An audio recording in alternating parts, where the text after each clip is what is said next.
কি দেখতেছেন? ইউবানের মা অসুস্থ? না, অসুস্থ না। একটা খুশির সংবাদ, ইউবানের মা 38 উইক চলে।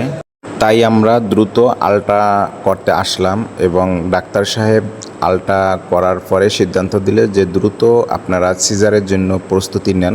তখন আমরা আর সময় লস না করে আমরা দ্রুত সিজারের জন্য চলে আসলাম হসপিটালে।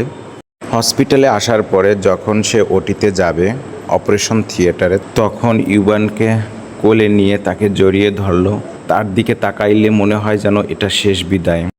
আর আমার শ্বশুরের চোখের দিকে তাকাইলে মনে হয় যেন এক মেয়ে হারানোর আর্তনাদ।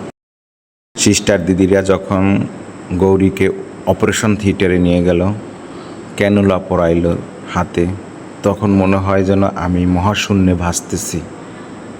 যে কি একটা মনের ভিতর থরমর থরমর করতেছে সেটা আপনাদেরকে বুঝাইতে পারবো না। পরে আমি অপারেশন থিয়েটারের চারিদিকে একটু ঘুরে ঘুরে দেখলাম।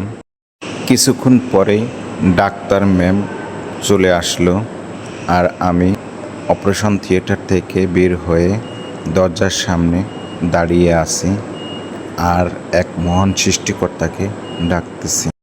হঠাৎ কান্নার আওয়াজ আমার কানে আসলো, তখন একটু স্বস্তি পেলাম, কিন্তু তারপরও মনটা আনছান আনছান করতেছে যতক্ষণ পর্যন্ত গৌরী না বের হয়েছে। যখন সে বের হলো, তার সাথে কথা বললাম, তখন খুব ভালো লাগলো।